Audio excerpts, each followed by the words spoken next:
नमस्कार दोस्तों आज की वीडियो में आपको एक बहुत ही अच्छी इन्फॉर्मेशन देने जा रहा हूँ जहाँ पे बगैर किसी डीएनए करवाए आप इस बात को बहुत आसानी से जान सकते हैं कि जो बच्चा पैदा हुआ है वो बच्चा क्या जायज़ है, उसका जो रिश्ता उसके बाप के साथ में बताया जा रहा है, दिखाया जा रहा है, क्या वो लीगल है, क्या वो संतान उसी आदमी की ही है।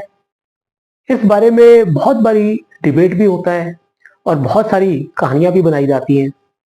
कई बारी इंसान किसी ऐसे रिश्ते में फंस जाता है जहां पे उसकी मजबूरी ऐसी होती है कि वो सामने से शक कर भी नहीं सकता, और अगर शक उसके मन में आ रहा हो तो वो सवाल नहीं कर सकता, क्योंकि इस बात का डर हमेशा रहता है कि अगर उसने कोई सवाल किया या कोई इन्वेस्टिगेशन करी या डीएनए टेस्ट की मांग करी तो वो रिश्ता टूट जाएगा, क्योंकि ये रिश्ते बड़े सेंसिटिव होते हैं और इन सब का जो बेस है वो विश्वास पे टिका हुआ है।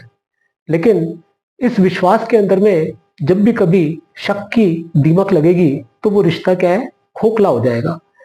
अब बगैर किसी को ये बताए अपनी बात कि किसी इंसान के मन में इस बात का शक है कि जो बच्चा उसको बताया जा रहा है कि वो उसी से पैदा हुआ है, उसको जानने का सबसे आसान सरल तरीका क्या है, वो मैं आज आपको इस वीडियो प्रेजेंटेशन से बहुत सिंप्लीफाइड वे में समझा दूंगा। इसमें दोस्तों करना क्या होता है कि इंसान को अपनी जन्म कुंडली देखनी है। यहाँ पे मैं फादर की बात कर रहा हूँ, क्योंकि मदर तो नेचुरल बात है कि किसी भी बच्चे की एक ही होगी, लेकिन जो डिबेट है वो बाप के होने के ऊपर में है कि बाप कौन होगा। तो इस वीडियो में आप ये देखेंगे कि एक इंसान जो एक कॉम्प्लिकेटेड रिश्ते में आ गया, शादी उसकी हुई, वो शादी उसकी छुपा हुआ रिश्ता था, उसके बाद में कुछ टाइम के बाद में वो उस रिश्ते से बाहर चले गया। रिश्ता टूटा नहीं, लेकिन किसी कारण की वजह से एक बहुत लंबे अरसे का गैप हो गया। इस बीच में उसे मालूम चला कि उसकी जो बीवी यानी कि उसकी जो कंपेनियन है, जो कि इस समय फॉर्मल शादी में नहीं थी, वो प्रेग्नेंट हो गई। अब इसके मन में तो ये बात शुरू से दिमाग में तंग करते जा रही थी कि वो जो प्रेगनेंसी हुई, इसकी एब्सेंस में, इसकी गैर मौजूदगी में क्या वो बच्चा उसी का है। तो इस मुश्किल को हल करने का सबसे आसान तरीका क्या था कि मैंने फादर की जन्म कुंडली मंगाई।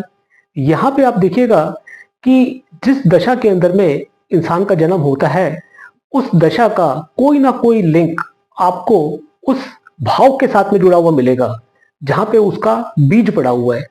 यहाँ पे आप देखेंगे कि इंसान का जो जन्म है वो मंगल की महादशा में हुआ।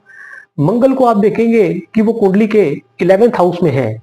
11th हाउस में बैठ करके उनकी दृष्टि 5th हाउस में बैठे हुए संतान कारक बृहस्पति के साथ में म्यूचुअल दृष्टि संबंध के साथ में आ गई। यहाँ पे आप देखेंगे कि जो 5th लॉर्ड शनि है वो भी 9th हाउस में बैठ के 11th हाउस में बैठे मंगल को अपनी दृष्टि देते हैं। यानी कि मंगल की महादशा ये दिखाती है कि इनका जो रिश्ता अपने बच्चों के साथ में बनेगा वो बच्चों की कुंडली में भी साफ दिखना जरूरी है। इसी चीज को इनकी सप्तमांश कुंडली में भी जाके मैं आपको समझाता हूँ। सप्तमांश कुंडली बच्चों के लिए देखी जाती है। यहाँ पे आप देखेंगे कि जो मंगल है वो 9th लॉर्ड होकर के 11th हाउस में बैठे हैं अपनी एग्जॉल्टेड पोजीशन पे, और यहीं से ये 5th हाउस पे अपनी दृष्टि डालते हैं। 5th लॉर्ड चंद्रमा को देखिएगा कि वो 9th हाउस में मंगल की राशि में बैठे हुए हैं। मंगल के राशि शनि को आप देखेंगे कि वो कुंडली के 8th हाउस में बैठ करके 5th हाउस पे अपनी दृष्टि डालते हैं।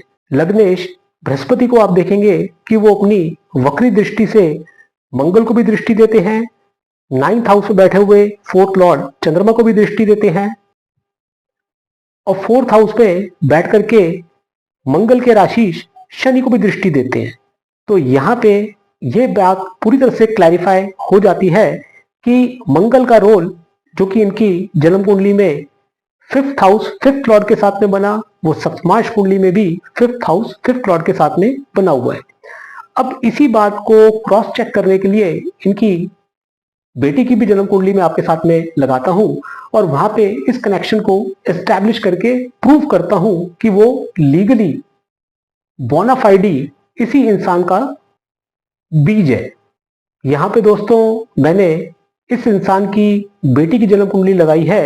इसमें आप देखिएगा कि बच्चे का जो जन्म है वो मंगल की महादशा में हुआ। मंगल लगन में बैठे हैं और इनका कनेक्शन हमने द्वादशांश कुंडली जो कि D12 चार्ट कहलाता है उसके अंदर में चेक करना है पेरेंट्स को देखने के लिए। यहाँ पे पेरेंट्स के अंदर में सिर्फ फादर का जिक्र हो रहा है क्योंकि बच्चे की माँ तो एक ही रहेगी। यहाँ पे आप देखेंगे द्वादशांश कुंडली के अंदर में मंगल जो है वो खुद लगन में बैठे हैं। द्वादशांश कुंडली आपके फादर के लिए देखी जाती है जहां पे लग्नेश आपके फादर को बताता है। सेवेंथ हाउस में बैठे हुए सूर्य नेचुरल पिता के कारक हैं, तो मंगल का म्यूचुअल दृष्टि संबंध सूर्य के साथ में बना हुआ है। इससे ये बात पूरी तरह से कंफर्म हो जाती है इस लिंक को देखने के बाद कि किसी भी इंसान की बायोलॉजिकल कनेक्शन अपने बच्चे के साथ में दोनों की जन्म कुंडलियों में देखने से आपको साफ साफ पता लग जाएगा कि इन दोनों के बीच में रिश्ता जायज है कि नाजायज। दोस्तों ये एक थंब रूल है। इस रूल को आप जब भी लगाएंगे उसमें 100 नहीं तो 99% आपको ये बात पूरी तरह से फैक्ट मिलेगी। फिर भी अगर आपके मन में इस बात को लेकर के कभी कोई सवाल उठते हैं जिसके डाउट को क्लैरिफाई आप करना चाहते हो, उसके लिए आप मेरे व्हाट्सएप नंबर पे कभी भी मुझसे कंसल्टेशन ले सकते हैं। थैंक यू दोस्तों, नमस्कार।